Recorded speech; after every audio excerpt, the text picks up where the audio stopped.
Agora nós vamos a mais uma entrevista, né? E quem o entrevistado agora vai ser... o deputado Rodrigo Gambale. Isso. Líder do PSL na Assembleia Legislativa aqui do estado de São Paulo. Agora então o Jornal da Rede Alesp vai falar com o deputado Rodrigo Gambale do PSL e ele nos fala sobre ações do combate à Covid-19 no município de Ferraz de Vasconcelos. Deputado, o senhor nos ouve? Sim, muito bom dia a todos que nos acompanham aí pela Rede Alesp. É um prazer estar falando com vocês no Jornal da Rede Alesp e podendo passar mais informações sobre o Alto Tietê, sobre o nosso mandato e tudo que acontece no estado de São Paulo. Prazer é nosso, deputado.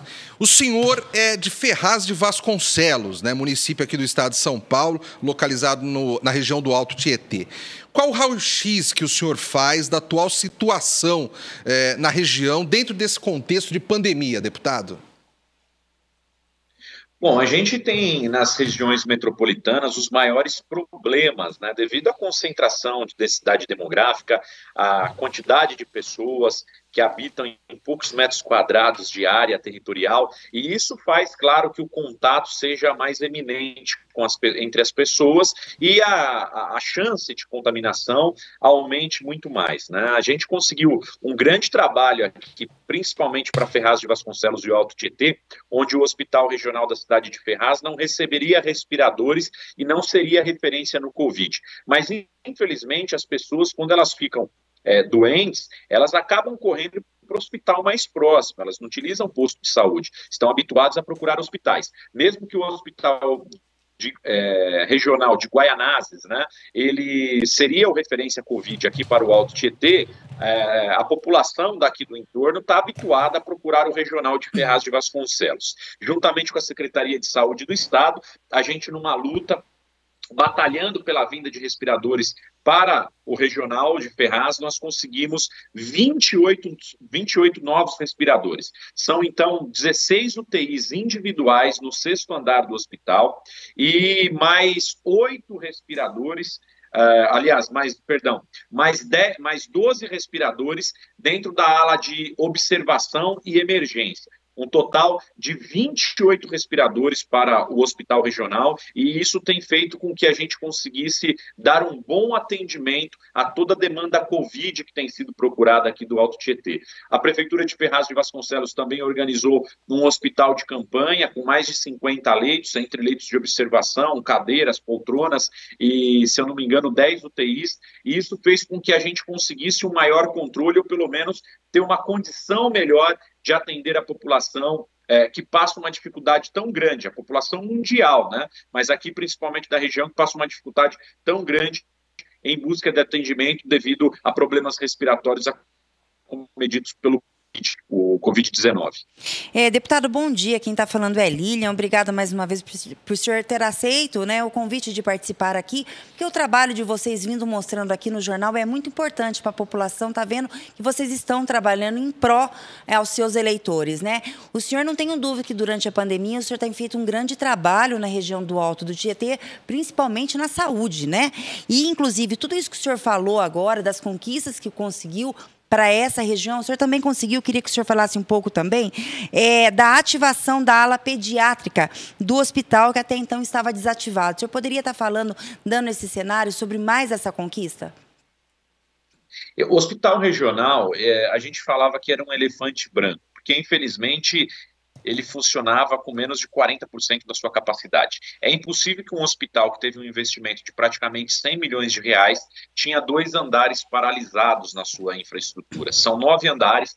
Desses 9, a pediatria e a psiquiatria estavam paradas. A pediatria há quase 10 anos e a psiquiatria indo para 6 anos sem funcionar na cidade. Então, essa foi uma luta desde as nossas propostas de campanha, do primeiro dia após a nossa vitória nas urnas, já buscando melhorias incentivos do governo do estado ao regional, e a cidade já carece de atendimento pediátrico no sistema municipal de saúde. E não ter um hospital daquele tamanho, sem funcionar a pediatria, isso acabava prejudicando demais as mães de Ferraz de Vasconcelos e do Alto Tietê. Então foi uma luta muito grande, da qual, desses leitos que foram construídos, a reforma foi gasta em torno de 8 milhões de reais, o investimento do Estado de 8 milhões de reais para a reabertura de toda a ala pediátrica. Então, hoje nós temos 10 leitos de UTI pediátrica funcionando, em pleno funcionamento.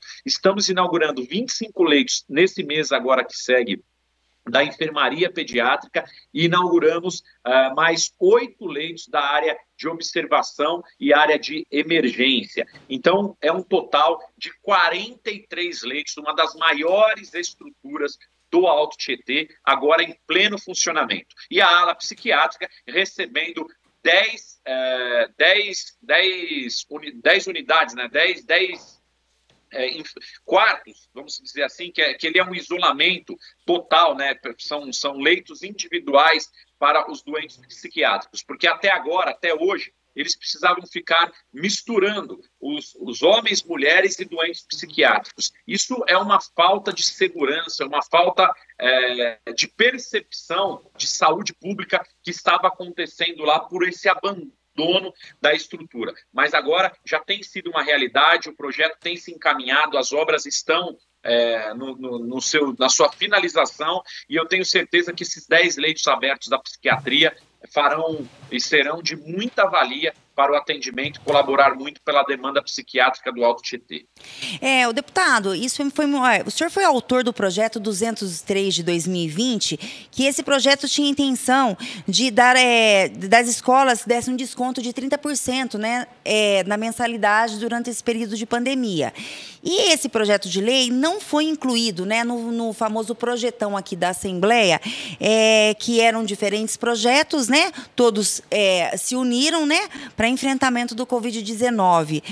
Como que o senhor avalia a não inclusão desse projeto, que é um projeto muito importante, principalmente para as pessoas que perderam o emprego, que estão com os filhos dentro de casa, e esse projeto não ter sido incluído no famoso projetão, né, que todos os deputados se reuniram para poder montar um projeto em pró e para ajudar essa pandemia que assola não é só o país, o estado, mas o mundo? Lilian, isso foi, infelizmente, um sacrilégio cometido pela Assembleia Legislativa não ter aprovado ainda esse projeto de lei.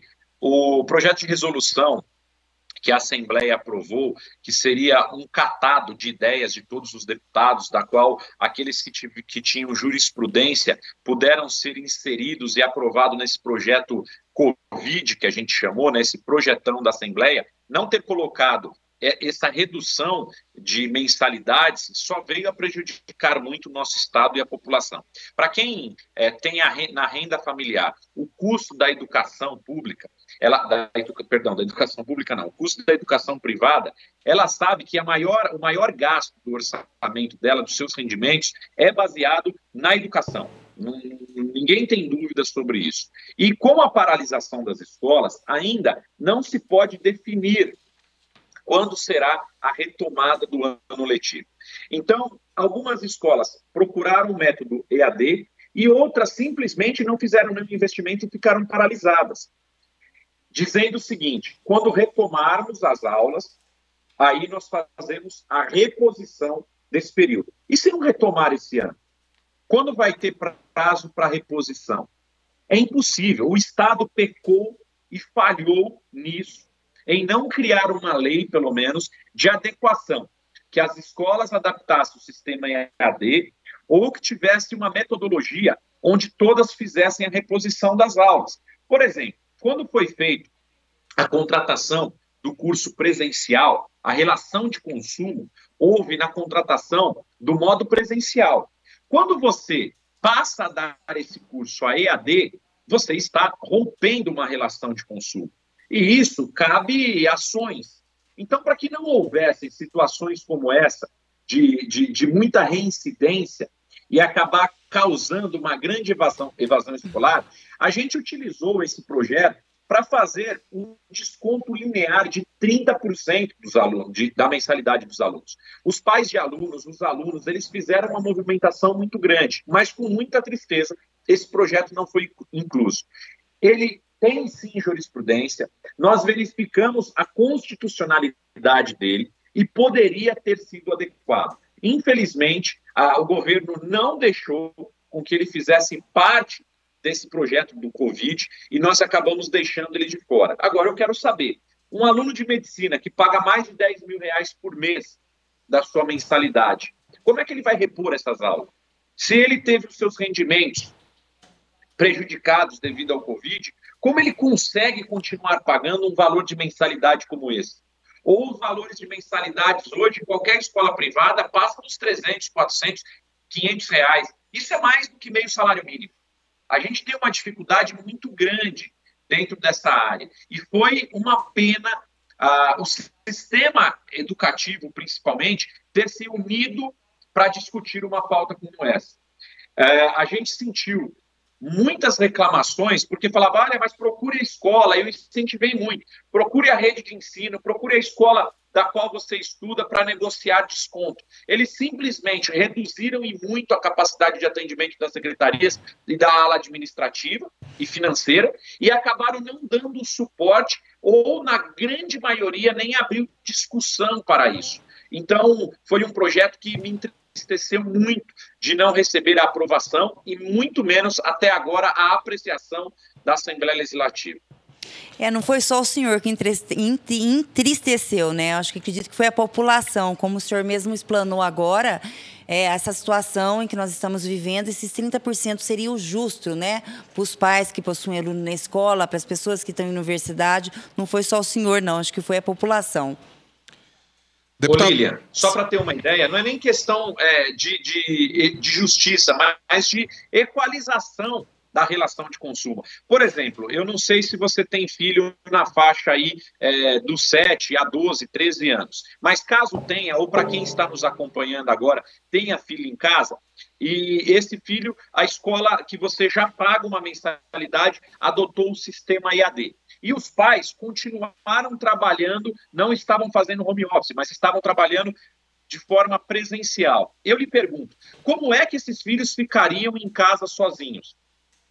No mínimo, o pai tem que contratar uma pessoa, uma babá, ou contratar uma professora particular, ou alguém para cuidar dos filhos enquanto eles estão fora de casa, porque eles não estão na escola, eles estão estudando de EAD.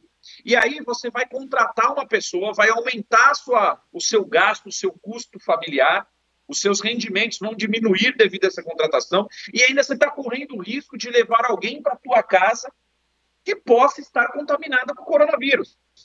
Então, é duplamente prejudicial.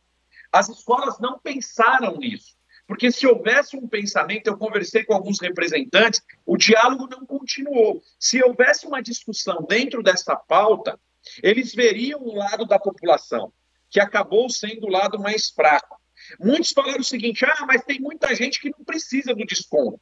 O que nós propomos de colocar emenda no projeto? Quem tivesse os rendimentos afetados, que recebessem esse desconto. Isso não foi levado em consideração na hora do acordo, na hora da conversa, na hora da negociação. E independente se a pessoa teve o rendimento afetado ou não, quando ela fez a contratação do sistema, a contratação do curso foi presencial, não foi à distância. Então, tudo isso precisava ser amplamente discutido. E nós não vimos oportunidade para discutir e debater sobre o assunto. Deputado Gambale, eu quero falar com o senhor um pouquinho sobre economia, né? Então, com essa pandemia, muitas cidades, se não a maioria, né, tem sofrido aí com fechamento de alguns negócios, né, comércio, muitas vezes, que passou por uma crise e não conseguiu reabrir. Então, o estado de São Paulo é muito grande. Eu gostaria que o senhor explicasse para o nosso espectador o que movimenta a economia de Ferraz de Vasconcelos, da região do Alto Tietê, e como se encontra esse setor econômico nessa região, nesse momento de pandemia. Bom, alguns setores, eles acabaram até se privilegiando, não com intenção do próprio empresário, mas, por exemplo, as redes de supermercados aumentaram seus faturamentos. Quem trabalhava com sistema de delivery, por exemplo, já tinha uma divulgação através de aplicativos ou em redes sociais, meios de comunicação, acabou tendo um aumento das suas vendas. Então, ele acabou resultando numa maior capacidade econômica. Mas a grande maioria, creio que aí mais de 70% das indústrias, dos comércios, tiveram uma grande perda. É claro que essa retomada tem sido gradativa. Algumas empresas naturalmente quebraram, né? Algumas tiveram muitas dificuldades, mas isso não foi um caso exclusivo do Alto Tietê, do estado de São Paulo, do Brasil. Foi algo mundialmente devido a essa grande pandemia que nós estamos sofrendo. Foi um grande aprendizado para a população, algo que essas gerações jamais viram. Ferraz de Vasconcelos, por exemplo, é uma cidade dormitória, onde a grande parte da economia que gira é advinda do comércio e de algumas indústrias da cidade. Só que a cidade tem 200 mil habitantes, praticamente, e em torno aí de 40, 50 mil pessoas pegam a linha férrea, o trem da CPTM, todos os dias para trabalhar. Então, praticamente 1/3 da população se desloca através um quarto da população se desloca através do transporte público para ganhar o pão e o sustento de cada dia. Isso acaba influenciando e atrapalhando a economia do comércio local. Porque quando a pessoa trabalha fora, é natural que no seu horário de almoço, na hora da sua saída do trabalho, é o tempo que ela tem hábil para encontrar o comércio aberto e acaba gastando nas outras cidades. O certo é que o emprego, a renda gire em torno e dentro de cada município para que você consiga fazer o comércio local ser mais forte. Mas a gente hoje enfrenta a fase amarela, né, da liberação e da abertura dos comércios, com horários ainda reduzidos, mesmo que eles estão tendo uma maior flexibilização, e nós temos visto e estamos percebendo uma retomada a passos lentos, mas que tem acontecido. Muitos comerciantes têm reclamado de que ainda mesmo com a abertura das portas, o seu movimento não chegou nem à metade do que tinha antes, mas é claro, isso vai acabando fazendo com que a economia vá retomando, e a gente sabe que não vai ser uma retomada da noite para o dia, vai ser um pouco dolorosa e ela vai trazer grandes estragos, porque não são só na parte da saúde física, né, e mental, mas sim também na parte da nossa saúde financeira. Deputado, eu agradeço, né, a participação aqui no Jornal da Rede Alesp e parabenizo o senhor, né, pelas ações que o senhor tem feito no Alto do Tietê, que é bastante, assim, muito boa, e com certeza a população de lá deve estar muito agradecida. Muito obrigada e tenha um bom dia, deputado. Muito obrigado, eu que agradeço pela oportunidade, sempre ao Jornal da Rede Alesp. Quero mandar um beijo para a jornalista Kate, que me fez o convite para estar participando, a Lília, todo o pessoal da Rede Alesp, e dizer que sempre que for solicitado, estarei aqui para prestar contas e falar sobre o nosso mandato, nosso trabalho pelo Estado de São Paulo. Uma ótima semana a todos e contem comigo. Obrigado. Obrigada. Obrigado, bom dia. O Jornal da Rede Alesp acabou de conversar com o deputado Rodrigo Gambale, do PSL, que falou sobre as ações de enfrentamento da pandemia do novo coronavírus no Alto do Tietê.